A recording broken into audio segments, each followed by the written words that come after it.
Y es que ser padre y madre es otro tipo de liderazgo, no sé si más difícil, pero como mínimo igual de difícil que el de reyes, políticos. Hay una frase tremenda en tu libro que hace referencia a lo que puede ser la crisis de la autoridad en las figuras paternas y maternas, que es la maternidad ya no se explica como el sometimiento de los hijos a los progenitores, sino como una relación de mandato representativo partiendo de un plano de igualdad. Los profesores también asisten al cuestionamiento constante de su poder por parte tanto de los alumnos como de sus padres. Esto lo digo desde una posición también de ventana a la sociedad, ya que yo trabajo directamente con familias. O sea, mi trabajo es fundamentalmente intentar solucionar conflictos familiares. Entonces, es algo que observo, y no solamente porque hayan escrito muchos psicólogos acerca de esto, sino porque también es bastante fácil de identificar.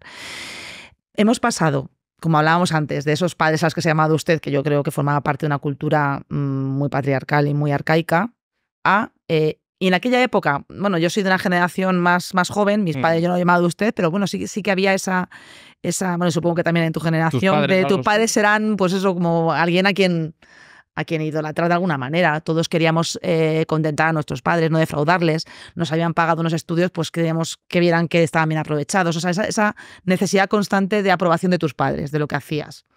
Hemos pasado de buscar la aprobación paterna, de que nuestros padres se sientan orgullosos de nosotros y que digan, vaya hijo tengo, vaya hija tengo, a padres, que somos nuestras generaciones, mi generación y las siguientes, que lo que buscan es todo lo contrario, que sus hijos se sientan orgullosos de sus padres.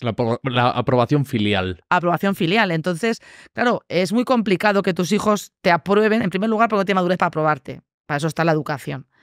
Quererte te van a querer, son tus hijos, y eso va a pasar siempre y cuando no los maltrates o los trates mal, te van a querer.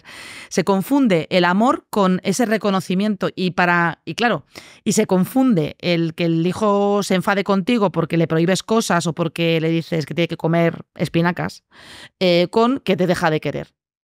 Se confunde. Entonces, ahora hay una total sometimiento de los padres a la voluntad de sus hijos. Una voluntad que no está conformada, porque para eso se llama minoría de edad, que es lo que olvidamos muchas veces como sociedad. Los menores de edad son personas y tienen derecho a todo como las personas adultas, pero no pueden ejercer esos derechos porque tienen una minoría de edad. Y eso es protegerles. No es maltratarles, es protegerles, precisamente porque no son capaces de diferenciar lo que es bueno para ellos de lo que no lo es. Si tú a un niño le dejas elegir, siempre te va a preferir jugar a la Play que estudiar o hacer las cuentas de matemáticas. Si tú a un hijo le das a elegir, siempre preferís acostarse a las 3 de la mañana viendo dibujos o viendo vídeos de YouTube que acostándose a las 10 para dormir porque al día siguiente tiene que estar fresco. Es decir, un hijo no puede elegir determinadas cosas porque no tiene madurez para entender lo que es bueno para él. Los deseos de los menores no son su superior interés, diciéndolo en términos jurídicos. Y los padres de hoy en día yo creo que no son conscientes de que esos límites, esa educación, es quererles y es protegerles. Entonces, claro, en cuanto los hijos se contrarían, se enfadan, se frustran porque no hacen aquello que quieren hacer, los padres quieren agradarles. Y como quieren agradarles, al final pierden esa autoridad porque les dan aquello que los hijos están demandando. Lo del mandato representativo del que hablo en el libro, además, es añadido a esto. Los padres ya no se han convertido en los educadores, o no son los educadores de sus hijos, sino que se ponen del lado de sus hijos frente a aquellos que les tratan de cercenar algún tipo de libertad. Frente a los profesores porque les ponen más deberes porque no los han hecho en clase, o le dejan sin recreo porque le ha hecho algún compañero. Y padres que van con un mandato representativo, es decir, como el brazo ejecutor de sus hijos, porque son los mayores de edad, a discutirle a los profesores su autoridad, reforzando este círculo vicioso de hijos que al final no saben qué está bien y qué está mal. Porque al final ellos se acostumbran, estos menores, a que sus deseos son lo que se tiene que cumplir. Claro, esos menores algún día tienen 18 años y tienen 25 y tienen 36.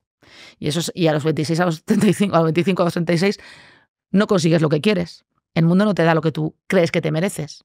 Y al final tienes pues gente que se frustra fácilmente y sobre todo yo creo que también con una falta de confianza en sí mismos. Nadie les ha dicho que son capaces ellos de conseguir las cosas por sí mismos porque se las han dado o se las han reconocido como propias por el mero hecho de existir.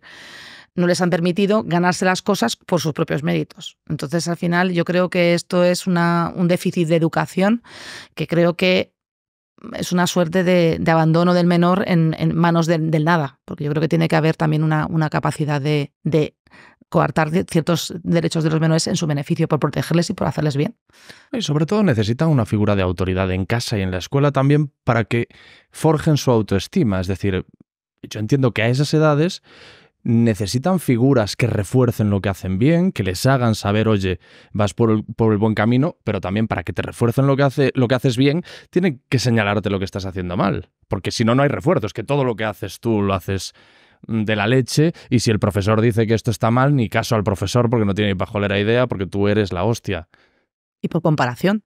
Se aprende también por comparación, por contraposición. No, si solamente aprendemos por lo positivo, no aprendemos todo, porque como digo, la vida es muy diversa y hay cosas que no necesariamente son lo correcto. Se tiende también a la relativización del bien, lo bueno, lo justo y lo bello. O sea, lo tradicional de la filosofía, todo es cuestionable. Pues no. Hay cosas que tienen que saber que hay cosas que están bien porque están bien y hay cosas que están mal porque están mal. Y yo creo que los hijos necesitan esta alimentación cognitiva, esta alimentación moral, que únicamente se lo pueden dar quienes la pueden ejercer, que son sus educadores y en primer término sus padres. Y la jerarquía, la autoridad paterna es tan necesaria como el amor paterno.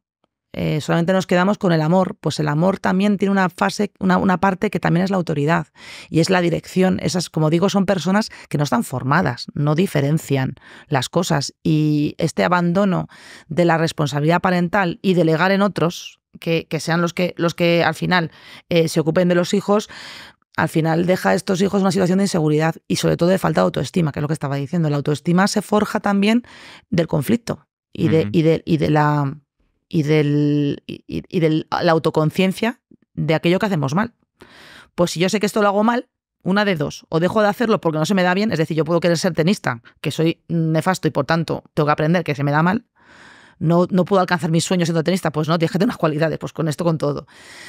Una de dos: o eso, o si tengo ciertas cualidades y lo estoy haciendo mal, aprenderé a hacerlo mejor. Pero de alguna manera tienen que ponerte límites, ponerte delante de un espejo de que no eres perfecto, de que no haces las cosas bien, de que no tienes derecho a todo, que es lo que yo digo, que todo derecho tiene aparejado una responsabilidad detrás, y los derechos han de ejercerse siempre, ejercitarse siempre con el respeto a los demás. Y si tu hijo le gusta gritar en un restaurante, pues le podrá gustar mucho, pero estás molestando a otras personas. Entonces, ahí únicamente a una persona que no está formada, que no tiene capacidad de entender las cosas, lo único que funciona es que un progenitor, en este caso un padre, un tutor, alguien que se ocupa de él, le ilustre y le enseñe.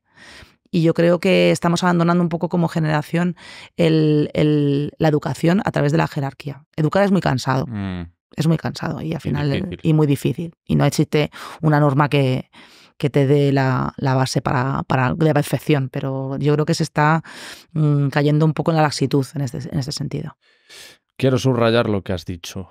Que si el niño está gritando en un bar o en un restaurante o en un sitio público, hay que darle el toque, o en el vagón del tren o en el avión, por favor. Sí. Porque esa laxitud de la que hablas la presencio constantemente, donde ves, por ejemplo, en un vagón de tren, que el niño va armando un pollo que está molestando a todo el mundo y el padre como... O sea, desentendiéndose completamente. Ni siquiera... Es que lo que me sorprende a mí es que ni siquiera hagan el paripé de yo intento que se calle. Le echo la bronca, le digo algo. A veces es simplemente dejarle estar ahí hasta que se canse. Es que para llegar ahí, para llegar a que grite en el vagón, ha gritado mucho antes. Claro. Si tú no le permites el que se explaye de esa manera en cualquier lugar, en el vagón no lo va a hacer. Aquí también rompo una lanza en que, bueno, también hay que ver la edad del menor. Un bebé, no puedes, si se te pone a llorar en un avión, que yo razonar con él. Lo he pasado, pues es que es un bebé y los bebés se cansan y los bebés a veces están enfermos. También hay que saber diferenciar, pero claro, ya un niño de 7 años no es un bebé. Entonces, claro. Pero claro, para llegar al punto de que no se comporten en sociedad, no les has enseñado a estar en sociedad. Y en el colegio no has reforzado como padre la autoridad del maestro, que también una de las primeras formas de socializar de los hijos es a través de los colegios, porque tú en tu casa no socializas más que con gente que te quiere un montón y ni siquiera es de tu edad. Si tienes hermanos, fenomenal, pero bueno, cuando van a guardería, colegio, es la primera vez que se encuentran con pares. Ahí es donde se empiezan a medir los niños entre sí. y hay que reforzar la autoridad del maestro. Y que si a tu hijo le muerde el niño de al lado, pues bueno, pues le ha mordido, no pasa nada tampoco. O sea, esa protección excesiva en relación a los hijos, que nadie les puede hacer absolutamente nada, pero ellos pueden hacer a los demás lo que quieran, yo creo que al final les impide a ellos tener ese código de conducta tan necesario. Yo creo que exageramos mucho lo malo que les pasa a nuestros hijos, pero no nos damos cuenta de cuando ellos infringen mal a otros que también lo están haciendo, por ejemplo. Lo digo por los que son más pequeñitos. Yo he tenido casos de denuncias de padres a guarderías porque sus hijos han llegado con un arañazo en la cara, por ejemplo. Pues hombre, es que es una guardería normal, o sea, no son seres irracionales, son niños de menores de 2 años o 2 años y medio, pues es normal que se arañen los niños entre sí. No podemos ir por la vida tampoco pensando que a los niños no les va a pasar nunca nada. Dentro de lo razonable también está que aprendan los niños a autocontrolarse unos con otros también. Hombre, vamos a ver, en mis tiempos volver a casa con ciertas edades, siendo un niño, volver a casa con un arañazo era un día tranquilo. Sí, bueno, claro. Joder, yo te hablo de la época dependiendo y las edades también. Que llevabas parches por todo el chándal porque volvías todos los días masacrado. Pero vamos, es que eso forma parte de ser un niño al final, ¿no? El jugar, el caerse, Sí, el hacerse daño, el que, aparte de que todas las personas, por nuestra manera de aprender, por mucho que nos digan una cosa, cuando somos más pequeños, vale, pero a medida que vamos haciendo más mayores, por más que nos digan una cosa, hasta que no la experimentamos en nuestras carnes, no vamos a aprender. Por mucho que te digan, no hagas esto, no hagas esto, no hagas esto, tienes que hacerlo para darte cuenta de que realmente es negativo. Por eso digo que se aprende mucho del conflicto. Y se aprende mucho de las situaciones de retar a esa autoridad, pero dentro de un límite. Para retar a la autoridad y para que esto sea constructivo, tienes que saber que desobedecer a tus padres o desobedecer a la autoridad tiene unas consecuencias. Si yo me meto en una casa, me subo a una verja para colgar encima de un árbol algo para hacer una gracia y viene la policía y me identifica, pues tienes que, cuando vas a hacerlo, sabes que te puede pasar. Entonces, yo creo que se quiere hacer lo que sea sin ningún tipo de consecuencia. Tú puedes desobedecer a tus padres porque tienes que aprender que desobedecer a tus padres tiene unas consecuencias. El problema es que ya no hay consecuencias. Por lo cual eso ha dejado de ser constructivo como comportamiento de aprendizaje. Al final te da igual si está bien o si está mal porque las consecuencias son las mismas. Si no lo hago, no tengo consecuencias y si lo hago tampoco tengo consecuencias.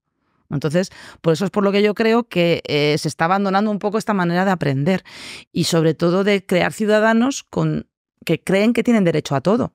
Y tú no tienes derecho a todo, tú tienes derecho a ser respetado como persona, tus derechos fundamentales intactos, pero hay cosas que te las tienes que ganar por tu propio trabajo, por tu propia actitud, por tu manera de comportarte y por todo. El respeto de los demás te lo tienes que ganar también por tu manera de conducirte con ellos. No es algo que tú te tengas que ganar porque sí, por mi cara bonita. Te respetarán y te tendrán en consideración, en estima, en la medida en la que tú te comportas de una manera determinada con ellos. Y esto se aprende en casa, se aprende sobre todo desde que eres pequeño.